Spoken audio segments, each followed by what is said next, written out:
مختلف الفاظ استعمال ہوتے ہیں.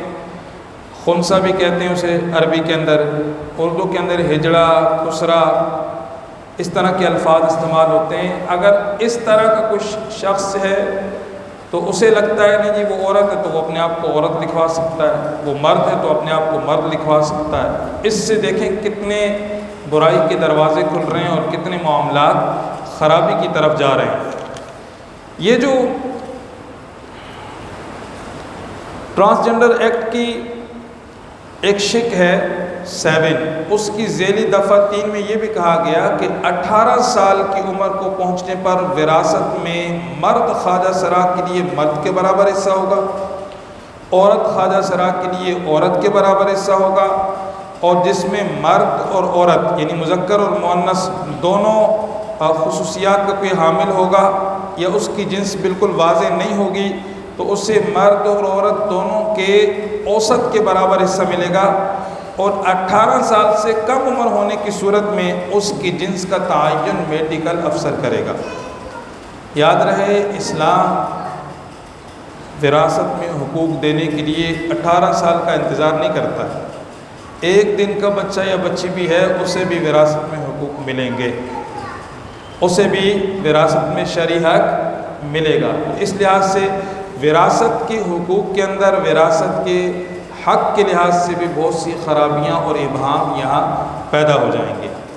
جنسی احساس ملامت یعنی ایک بیماری ہے، نفسیاتی بیماری ہے کہ ایک شخص عورت مرد ہے اور وہ سمجھتا ہے نہیں مجھے عورت ہونا چاہیے تھا، یا کوئی عورت ہے وہ سمجھتی ہے نہیں مجھے مرد ہونا چاہیے. تو یہ ایک نفسیاتی بیماری ہے کہ عورت ہو کر اپنے آپ کو مرد تصور کرنا، مرد ہو کر اپنے آپ کو عورت تصور کرنا. اور اس پہ امریکہ کی بات کی جائے تو University of California Los Angeles کے ویلین انسٹیٹیوٹ کی رپورٹ کے مطابق 7 لاکھ امریکی یہ سمجھتے ہیں کہ ان کی موجودہ جنس وہ نہیں ہے جو ان کی پیدائش کے وقت تھی، سو اسے وہ تبدیل کرنا چاہتی ہیں. اور اس کے بعد کہ اگر دیکھا جائے سن 2015 کی رپورٹ کے مطابق تو ایسے سمجھنے والوں کی تعداد بہت زیادہ ہے. ایسے لوگوں کو ٹرانسجنڈر کہا جاتا ہے، جبکہ اس نفسیاتی مسئلے کو آج کل کے ماہرین نفسیاتی جنسی احساس سے ملامت کہتے ہیں. تو نہایت افسوس سے کہنا پڑتا ہے کہ تبدیلی جنس کے قانون کو آج جس انداز میں اس وطن عزیز میں رائج کرنے کی کوششیں جاری ہیں، اس سے دنیا میں اس انداز سے دنیا میں کہیں بھی یہ قانون رائج نہیں ہوا. پاکستان اسلام کے نام پر حاصل ہوا اور یہاں اس قانون کو اس انداز میں رائج کیا جا رہا ہے. اس انداز میں یہ قانون کہیں بھی رائج نہیں ہے. خود UK کے اندر سن 2004 میں جنسی تعین کے ایکٹ میں طبی معائنے اور طبی سرٹیفکیٹ کو لازم قرار دیا گیا، جبکہ پاکستان جنڈر ایکٹ سن 2018 کے لحاظ سے کسی میڈیکل بورڈ کی رائے کے بغیر اپنی مرضی اور اپنی ثوابدید پر مرد سے عورت یا عورت سے مرد بننے اور تبدیلی جنس کا آپریشن کرانے کی کھلی چھوٹ ہے. اب یہ قانون سن 2018 میں بنا ہے. بنا کس نام پر ہے کہ خواجہ سراؤں کو ان کے حقوق دیے جائیں گے. بظاہر کتنا پیارا عنوان ہے یار، ہماری حکومت اب سارے حقوق دینے فارغ ہو گئی ہے. مردوں کو بھی حقوق دے دیے، عورتوں کو بھی دے دیے، مزدوروں کو بھی دے دیے، بچوں کو بھی دے دیے، دیہاتیوں کو بھی دے دیے، سیلاب زدگان کو بھی دے دیے، سب کو حقوق مل گئے ہیں. ایک خواجہ سرا بیچارے رہ گئے تھے ہمارے معاشرے میں، اب ان کو حقوق دیے جا رہے ہیں. کتنا اچھا اقدام ہے، لیکن اس کا غلط استعمال کتنا زیادہ ہو رہا ہے. سن 2018 سے لے کر اب تک کے میں آپ کے پاس اعداد و شمار میں آپ کے سامنے رکھوں تو دین اسلام میں خواجہ سراؤں کے حقوق کو بڑی تفصیل کے ساتھ بیان کیا گیا ہے. لہٰذا کوئی بھی صاحب علم حضور علیہ السلام کا کلمہ پڑھنے والا ان کی حقوق کے تحفظ کے لحاظ سے کوئی اعتراض نہیں کر سکتا. لیکن یہ جو قانون بنا ہے، خواجہ سراؤں کی آڑ میں ہم جنس پرستی کو فروغ دیا جائے گا، بے حیائی کو فروغ دیا جائے گا، وراثت کی حقوق پہ ڈاکہ ڈالا جائے گا اور بہت سی قانونی پیچیدگیاں لازم آئیں گی. سن 2018 سے لے کر سن 2021 تک اس قانون کا کتنا مثبت استعمال ہوا ہے اور کتنا منفی، کتنا درست استعمال ہوا ہے اور کتنا غلط، اس بات کا اندازہ آپ اس سے لگائیے کہ سن 2018 کے بعد سے 3 سال کے دوران، صرف 3 سال کے دوران ہمارے اس ملک پاکستان میں نادرہ کو جنس کی تبدیلی کی تقریباً 29,000 درخواستیں موصول ہوئیں۔ کتنی جی؟ 29,000 درخواستیں موصول ہوئی ہیں، جن میں سے 16,503 مردوں نے اپنی جنس عورت میں تبدیل کرائی، جبکہ 15,154 عورتوں نے اپنی جنس مرد میں تبدیل کرائی۔ اور یہ قانون بنا کس کے لیے تھا؟ خواجہ سراؤں کے لیے۔ خواجہ سرا جن کی حقوق کے تحفظ کے نام پر یہ قانون بنا، ٹرانسجنڈر ایکٹ پاس کیا گیا، ان کی پاکستان بھر سے صرف 30 درخواستیں موصول ہوئی ہیں، جن میں 21 نے مرد کے طور پر اور 9 نے عورت کے طور پر اندراج کی درخواست کی ہے۔ 21 خواجہ سرا نے کہا جی ہمیں مرد ڈکلیئر کر دیا جائے، اور 9 نے کہا کہ ہمیں عورت ڈکلیئر کر دیا جائے۔ تو اس اعداد و شمار سے، یہ سرکاری اعداد و شمار ہیں، اس سے آپ اندازہ لگا سکتے ہیں کہ اس قانون کا کس طرح غلط استعمال ہو رہا ہے۔ اس قانون میں ایسی خامیاں موجود ہیں جس کی وجہ سے معاشرے کے اندر بے حیائی کو فروغ ملے گا، ہم جنس پرستی کو فروغ ملے گا، بے راہ روی کو فروغ ملے گا، اور ہمارا خاندانی جو نظام ہے یہ متاثر ہوگا، اور اسی طرح بے حیائی عام ہو جائے گی، اور بھی بہت سے مسائل پیدا ہوں گے، اور سب سے زیادہ بڑھ کر اللہ اور اس کے رسول کی ناراضگی۔ دیکھیں، ایک شخص مرد ہے، وہ مرد سے شادی کرنا چاہتا ہے، اس کو قانوناً اجازت نہیں ہے، وہ جائے گا اپنی جنس تبدیل کرائے گا، جا کے شادی کر لے گا۔ عورت سے شادی کرنا چاہتی ہے، اسے قانون اجازت نہیں ہے، وہ نادرہ میں جائے گی، جی میں اپنے آپ کو مرد محسوس کرتی ہوں، آپ مجھے سرٹیفکیٹ دیں، سرٹیفکیٹ دے گا، وہ شادی کر لے گا۔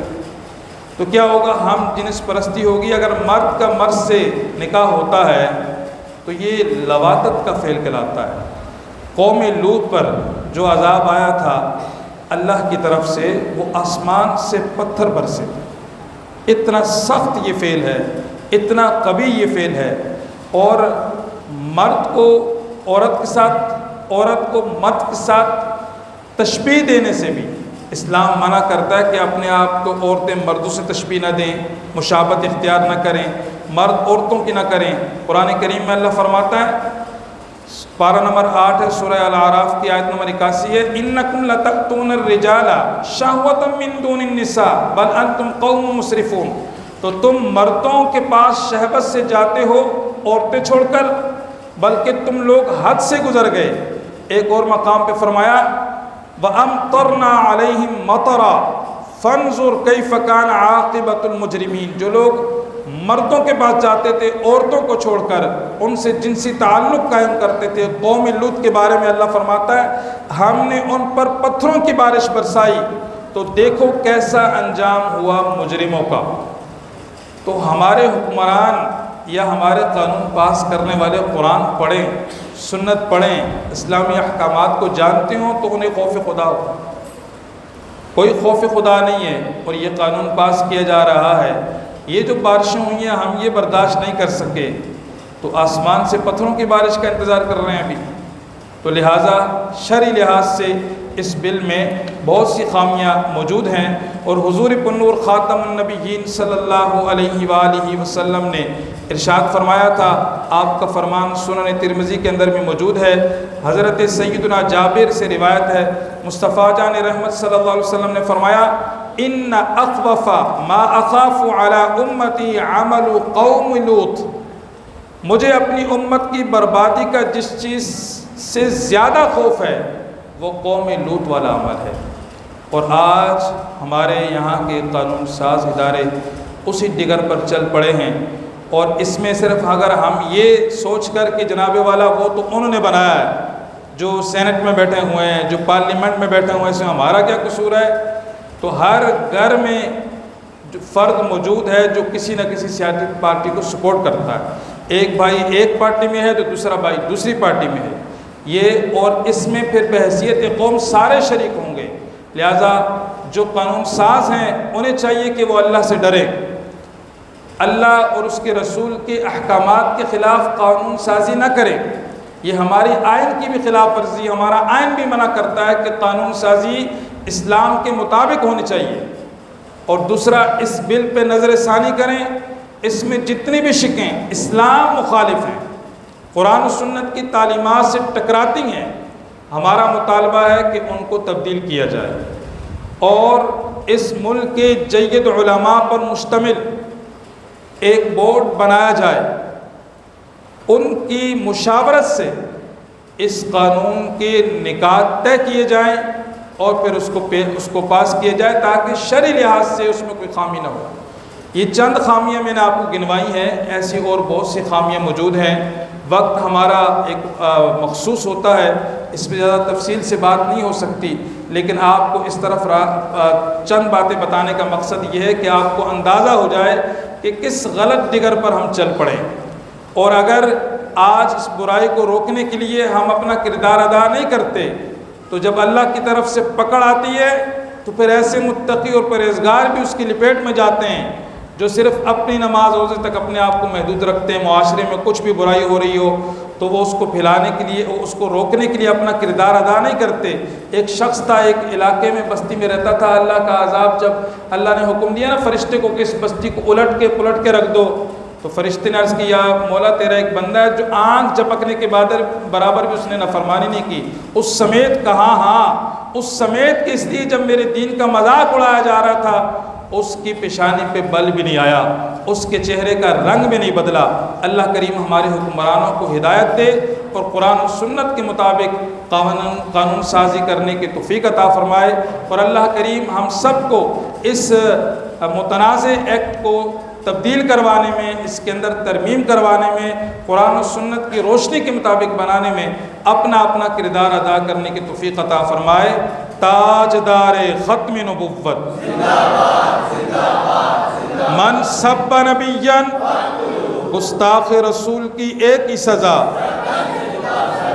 لبیک لبیک لبیک یا رسول اللہ، لبیک لبیک لبیک یا رسول اللہ۔ انہیں جانا انہیں مانا، نہ رکھا غیر سے کام، للہ الحمد میں دنیا سے مسلمان گیا، وما علیہ الا البلاغ۔